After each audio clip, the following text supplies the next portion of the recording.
ሰላም ጤና ይስጥልኝ የተከበራችሁ ተመልካችና አድማጮች የቻናሌ ቤተሰብ ተከታታዮች አሁን የወጣ የሚገኝ አዲስ መረጃ አለ። እሱን ጉዳዮች የማስደምጣችሁ ይሆናል።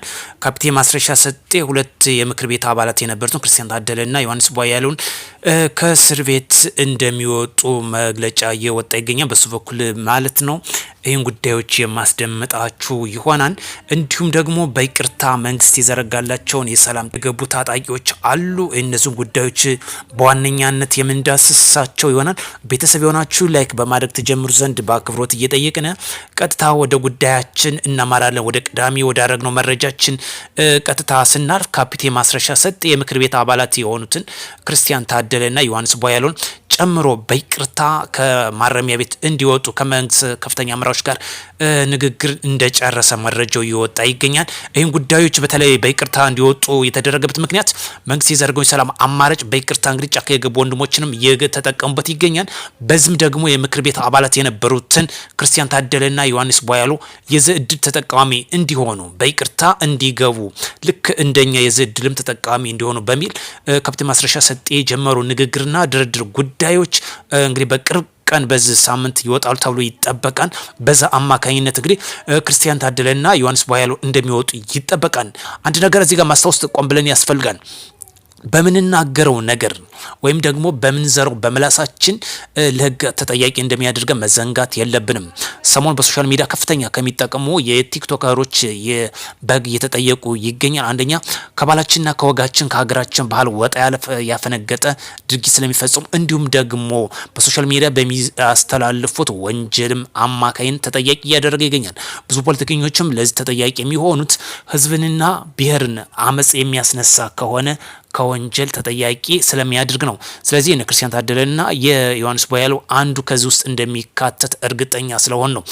ሌላኛው ጉዳይ ከምንመለከትበት በምዕራብ ጎንደር ዞን ባዳኝ አገር ጫቆ ወረዳ ተብሎ በሚታወቀው የሰላምን አማራጭ ተቀብለው መንግስት የዘረጋላቸውን የሰላም አማራጭ ተቀብለው ገብቷል።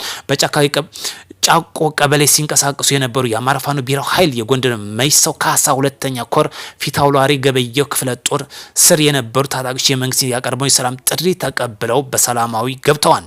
የሰላም የተቀበሉት አካላት ጋር በተደረገው ውይይትም ሰላም ጥሪ የተቀበሉት መልእክት ያስተላለፉትም አክለው ብለዋል። ያስተላለፉትም የወረዳው ዋና አስተዳዳሪ አቶ ሰንደቁ ቀስቅስ መንግስት የዘረጋውን የሰላም አማራጭ በመቀበል ወደ ህዝብ በሰላም መምጣታችሁ የሚበረታታ ተግባር ሲሆን በጫካ ያሉ ጓዶቻችሁም የሰላምን አማራጭ እንዲቀበሉ ማድረግ ይኖርባቸዋል ሲል መልእክታቸውን አስተላልፈዋል። የምዕራብ ጎንደር ዞን ዋና ኢነርጂ መምሪያ ኃላፊ ይርዳው ካሳውን በበኩላቸው የሰላምን አማራጭ በመቀበል ሰላምን አስቀድማችሁ መምጣታችሁ ለህዝባችሁ ለሀገራችሁ ያላችሁን ቁርጠኝነት የሚያሳይ ነው ብለዋል። ውድ የቻናል ቤተሰብ ተከታታዮች ለሰላም ዘብ እንቁም። ዘረኝነትና ብሔርተኝነት ይውደም፣ ኢትዮጵያዊነት ሀገራችን ተለምልም። ለዚህ ደግሞ ታጥቃችሁም ተንቀሳቀሱ ወንድሞቻችን በጫካም ተንቀሳቀሱ መንግስት የዘረጋላችሁን ሰላም አማራጭ እንድትቀበሉ መልእክታችንም አክለን ማስተላለፍ እንፈልጋለን። ሌላኛው ጉዳይ አሻፈሪ ባለው ላይ ህግ የማስከበር ዘመቻ ተወስዷል።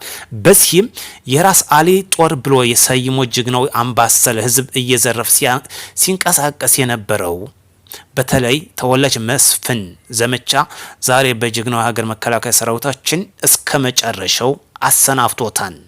ይህ ነው የመጨረሻ ጣፈንታችን። ህግ ማስከበር ዘመቻው ይቀጥላል። ሰላም ይቅደም። እባካችሁ ታጥቃችሁ ተንቀሳቀሱ ወንድሞቻችን ተመለሱ። ምክንያቱም ሀገራችን ብዙ ሪሶርስ ካሏት ሀገሮች በዓለም ውስጥ አንዷ ነች። ለዚህ ደግሞ ሰላም ያስፈልገናል እና የሉና ጉዳይ የሆነው የባህር በር ያስፈልገናል። ስለዚህ ውስጣችን የቤት ስራ እናንተ ሀገርን ብሎን ክልልን ኢኮኖሚ ከማውደም ተቆጥባችሁ ከሰላም ዘብት ቆሙ አትራፊ ትሆናላችሁ። ለዚህ ደግሞ በዛሬው የተወሰደው እርምጃ አንዱ ማሳያ ጉዳይ ነው። በሰሜን ሜጫ ወረዳም ታጥቆ ሲንቀሳቀሱ የነበሩ የመንግስት ሰላም ጥሪ ተቀብለው ገብተዋል። በሰሜን ሜጫ ጎጃም ዞን በሰሜን ሜጫ ወረዳ ትጥቅ አንግበው ጫካ ገብተው ሲዋጉም የነበሩ ሀብቴ ደሴ እና ሰደፍ ክላሽ በመያዝ መንግስት ያቀረበለትን የሰላም ጥሪ እንዲሁም ደግሞ አበበ ቀኝ ተብሎ የሚታወቅ መንግስት የዘረጋላቸውን የሰላም ጥሪ በዛሬው ዕለት ታህሳስ 17 2018 ዓመተ ምህረት በሰላማዊ መንገድ ገብቷል።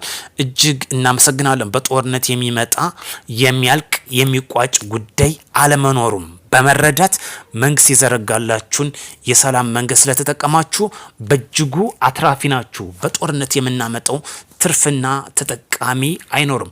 ለዚህ ደግሞ እንግዲህ ካፒቴን ማስረሻ ሰጤ የዘረጋው የሰላም መንገድ የንግግር የድርድር በርካቶች ታጣቂዎች እየገቡ ይገኛሉ። በዚህ በኩል ደግሞ በስር የሚገኙትን ክርስቲያን ታደለና ዮሐንስ ቧያለው እንግዲህ ጨርሶ ጉዳዩ ንግግሩን ካለው ነገር ጋር ጨርሷል። እንግዲህ በሰላማዊ ጉዳይ እንደሚወጡ ይጠበቃል ማለት ነው። መንግስት ሰሞኑን ህግ የማስከበር ዘመቻ በተለይ በሶሻል ሚዲያ ላይ የሚጠቀሙትን ጥሩ ትምህርት እየሰጠ ይገኛል። በተለይ በቲክቶከሮች የሚሰሩት ከባህላችን ያፈነገጠ ጥሩ አስተማሪ እየሰጠ ይገኛል። ይህም በእጅጉ ማመስገን እንፈልጋለን። ሌላኛው ጉዳይ ብሔርን እና ብሔርን የሚያጋጭ እባካችሁ ከብሔርተኛ ውጡ፣ ኢትዮጵያዊነታችን እንላበስ። እጅ ለእጅ ስንያያዝ አትራፊ እንሆናለን። እርስ በርሳችን ስንገፋፋ ተያይዘን ከመጥፋት ውጭ የምናመጣው ለውጥ አይኖርም።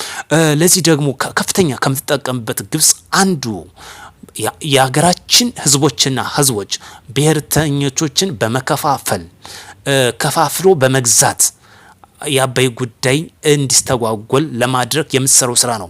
በተለይ ደግሞ አሁን ዋነኛ አይኗን ትኩረት ያደረገችው የቀይ ባህርና የአሰብን ጉዳይ እንዲስተጓጎል በተለይ አንተ አማራ ነህ፣ አንተ ኦሮሞ፣ አንተ ትግሬ እያለች ጥሩ የቤት ስራ ሰጣለች። ይህን አንዴ ከነሸንኮፉ ለማምከን ታጥቃችኋላችሁ ወንድሞቻችን፣ ብትመለሱ አትራፊ ናችሁ። ከዛ ውጭ የሚመጣ ለውጥ አይኖርም። በትቢት ተነፍተን 4 ኪሎ እንገባለን የሚለው ጉዳይ አይሰራም። የህልም ሩጫ ከመሆንና ከመሆን ውጭ የሚያመጣው ለውጥ ስለማይኖር ውድ ቻናል ቤተሰብ ተከታታዮች አዲስ የሆናችሁ ሰብስክራይብ በማድረግ ቤተሰብ ናችሁ ደግሞ ላይክ በማድረግ መረጃው እንዲደርስ በአክብሮት እንጠይቃለን። ሰሞኑን ከተመለከትናቸው በተለይ እንዘምናለን የለን የሚሉትን የምሽግ ባይዞ ይህ ነገር ማብራሪያ ልስጣችሁ ተጨማሪ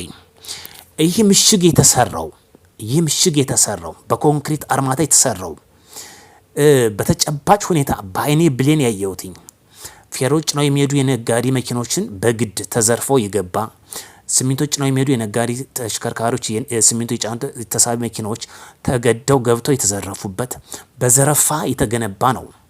ይሄ ነው የአማራ ያሉና ጉዳይ ባሰባሰበ ነው 5-10 ብለን የገነባ ነው እያሉ እጅግ አሳፋሪ አሳዛኝ ጉዳይ ነው። በርካቶች ነጋዴዎች ተዘርፈዋል። ይህ ሀቅ የሆነ ጉዳይ ነው። ስለዚህ አንደኛ ከዘረፋ ተመለሱ፣ አይጠቅምም። የክልላችሁን ኢኮኖሚ አታውድሙ፣ ባለሀብትንም አታሳድዱ። ሀገራችን ለማልማት ባለሀብቶች እጅግ አስፈላጊ ናቸው። ስለዚህ ለአማራም ተቆረቆሩ ከሆነ ወደ ሰላም መምጣታችሁ አይነተኛ መፍትሄ ብቻ ነው። በሌላ መረጃ እስክንገናኝ መልካም ምሽት እንዲሆንላችሁ ከወዲሁ